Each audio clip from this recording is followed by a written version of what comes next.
Il y en a 15 000 qui étaient à peu près des détenus, qui n'étaient pas si motivés que ça. Mais il y en a 10 000 qui sont quand même des gens qui sont galvanisés. On peut dire presque fanatiques, en fait. Qui sont des gens qui sont là depuis longtemps. Alors, c'est des mercenaires. Ils sont payés. Ils y vont pour l'argent. Faut pas non plus oublier. Mais quand même, c'est des gens qui croient aussi. Il y en a pas mal qui croient en leur chef. Et qui sont presque, pour certains, enfin, qui se disent presque déçus que Prigojine ait renoncé en chemin. Oui, on le voyait sur les chaînes Telegram. Sur les chaînes Telegram, il y en a qui disaient « Je déchire mon contrat de Wagner parce qu'on n'a pas marché sur Moscou ». Il est où? Il est où? Est-ce qu'on sait où est-ce qu'il est, Evgeny Prigojine, au moment où on se parle? Je laisse Alexandra répondre. Non, on a des informations. Le problème, c'est que ces informations qui sont difficilement vérifiables, mais des bonnes sources nous disent qu'il y a un avion qui se serait posé hier après-midi en Ukraine. Dans la région de Lugansk. Dans la région de Lugansk, son avion privé. On n'a pas pu vérifier de manière indépendante cette information et qu'il irait à Saint-Pétersbourg. Mais c'est une source crédible, solide. C'est une source crédible, exactement. Mais et ensuite, on nous dit avant d'aller à Saint-Pétersbourg, où se trouve le siège de Wagner. Exactement. Et où historiquement sont basées toutes ces entreprises. Ce qui veut dire, si je vous écoute toutes les deux et si on en croit vos sources, que la version selon laquelle il partirait en exil, en quelque sorte, en Biélorussie, n'est pas réaliste pour l'instant, ou en tout cas n'est pas ce qui se passe pour l'instant. Plusieurs sources nous disent que c'est très peu probable qu'il se retrouve au Bélarus. Et pourquoi il n'irait pas en Bélarus? Qu'est-ce qu'il pourrait faire au Bélarus? Qui veut aller au Bélarus? Qui veut aller au Bélarus? Notamment ce qu'évoquait Alexandra par rapport à tous les enjeux africains.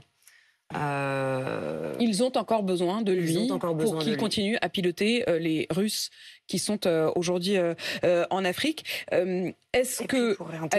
Et puis pour réintégrer aussi, si jamais aujourd'hui, l'idée est quand même de réintégrer les hommes de Wagner dans l'armée régulière, il va quand même falloir à un moment négocier. Vous y croyez à cette réintégration? Alors on a bien compris que sur le front africain, ça poserait un véritable problème qui est aussi que ça officialiserait le fait qu'un État, la Russie, et non pas juste une milice indépendante, mais un véritable État aurait comme ça cette influence directe sur le sol africain.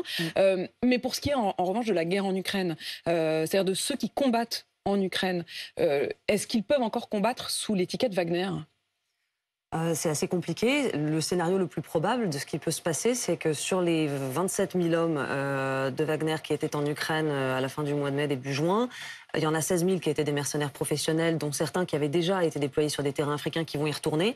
Les 11 000 détenus qui avaient été sortis des prisons, qui comptaient aussi parmi ces 27 000 hommes, eux, très probablement, vont tout simplement signer des contrats avec le ministère de la Défense. Il va y avoir une répartition comme ça de ces hommes entre différentes forces. Il n'est pas non plus impossible qu'ils rejoignent d'autres compagnies militaires privées. On a beaucoup parlé de Redoute. Il n'y a pas que Wagner. Il n'y a pas que Wagner. Le nombre de compagnies militaires s'est démultiplié cette dernière année en Russie. Il y a la célèbre Redoute qui est sous le patronage du ministère de la Défense. Il y a une compagnie militaire privée qui appartient à Gazprom. Enfin, je veux dire, il y en a beaucoup. Donc il est pas exclu qu'il y ait une répartition de ces hommes entre ces différents groupes. Au sein des soldats, on a vu circuler une vidéo cette nuit qui... d'après ce que l'on comprend, seraient des soldats russes qui décident d'exécuter un soldat qui, lui, serait pro-Wagner, comme étant considéré comme une forme de traître. Alors, on ne sait pas la véracité ou non de cette vidéo, mais est-ce que ça laisse entendre que si ces hommes de Wagner disent « bon, bah voilà, comme promis, à partir du 1er juillet, nous devenons des soldats russes de l'armée régulière », vont-ils être accueillis sans représailles ? Moi, je mets en doute quand même cette vidéo pour la simple et bonne raison qu'il y a une sorte d'amitié d'armes entre les soldats, enfin, on va dire pas les hauts gradés, mais entre les soldats, les hommes de terrain, les soldats de l'armée régulière et les combattants de Wagner, depuis toujours sur tous les terrains d'opération. Donc au fond, qu'ils soient sous l'étiquette Wagner ou qu'ils soient sous l'étiquette de la Russie régulière, ils ont le même combat et ils sont frères d'armes. C'est une intégration un peu naturelle. Il ne faut quand même pas oublier qu'au sein de Wagner, la plupart des combattants, ce sont des anciens militaires professionnels. Donc ils viennent aussi de la même formation que les soldats qui sont actuellement dans l'armée russe. Même si pour certains, ils sont passés par la case-prison. Bien sûr. Oui, mais par exemple, c'était aussi important de noter que le recrutement dans les prisons, c'était plus Evgeny Prigojine depuis quelques mois qui le faisait, mais c'était l'armée régulière, le ministère de la Défense. Donc même ces recrutés de prison qui ont signé des contrats qui, on disait, ils avaient prêté allégeance à Prigojine parce qu'ils les avaient sortis de prison. Ce n'est même plus le cas. C'était même plus le cas. Donc maintenant, c'était le ministère de la Défense. Donc oui, c'est assez naturellement, ils peuvent travailler ensemble quand même. Il a demandé la tête du ministre russe de la Défense, Sergueï Shoïgu, qui, selon la télévision russe, serait réapparu, selon la chaîne Rossiya 24, se serait rendu dans un poste de commandement des forces russes en Ukraine. Il y aurait, dit la télévision russe, tenu une réunion avec des responsables d'une des unités. Ces images, vous pouvez les voir sur BFM TV en ce moment même. Est-ce qu'on peut y croire à ces images? Il en est où? C'est-à-dire qu'on se pose la question de savoir où est Evgeny Prigojine, mais on se pose aussi la question de savoir où est Sergueï Shoïgu, le ministre de la Défense. Je pense que la question n'est pas tellement de croire ou pas les images, elle est du message politique qui est envoyé. C'est-à-dire que l'idée de croire, on ne sait pas quand est-ce que ces images ont été tournées. En fait, on n'en est même plus à la question de la véracité. Voilà, on est au-delà de qu'elles ont été tournées ou quoi. Voilà, ce qui est tout important, n'est que message politique. Voilà, le message politique, c'est de dire qu'il est toujours là et qu'il est toujours ministre de la Défense, alors que toutes les spéculations étaient que Evgeny Prigojine aurait pu obtenir la tête de Shoïgu en échange d'éviter ce bain de sang. On ne sait pas ce qui va advenir dans les prochains jours, d'ailleurs. Il faut surtout ne pas anticiper sur les prochaines heures. On voit que les choses peuvent changer extrêmement rapidement. Exactement. Mais en tout cas, aujourd'hui, maintenant, c'est toujours Shoïgu qui dirige l'armée. Officiellement, en tout cas, il dirige toujours l'armée. On ne sait pas où il est. On ne sait pas où il est, les images ne sont pas datées. Remarquez qu'il n'y a eu aucune réaction aux événements de ce week-end, ni de la part de Shoïgu, ni de la part de Gerasimov.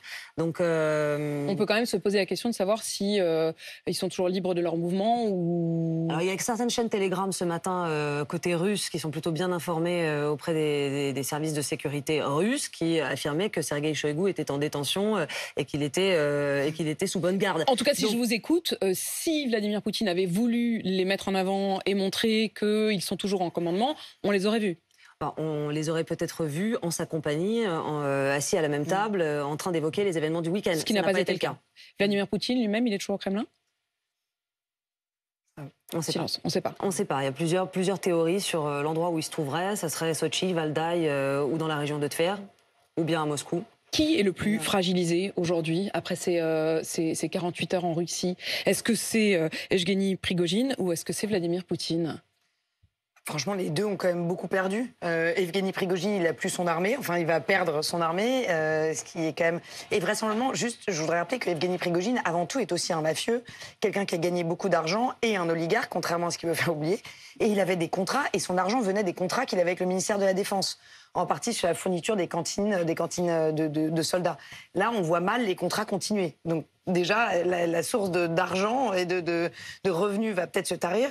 Et puis sur Poutine, franchement, clairement, on pense qu'il a énormément perdu. Enfin, tous les commentateurs, tous les gens qui ont regardé la situation disent que lui, qui doit être l'homme fort de la Russie, a quand même montré des signaux de faiblesse. Les Russes eux-mêmes, comment est-ce qu'ils réagissent? Est-ce qu'on sait comment est-ce qu'ils réagissent? Est-ce qu'on sait ce qu'ils espèrent ou redoutent pour les semaines, les mois qui viennent? De manière assez globale, il n'y a pas vraiment de société civile russe qui réagit à ce genre d'événement. Donc c'est plutôt des réactions au pointillé. Donc ce qu'on a vu dans la ville de Rostov, par exemple, c'était assez impressionnant. Cette foule de gens qui accompagnaient Evgeny Prigojine sur le départ, en serrant sa main, en le saluant, en criant « Wagner, Wagner ».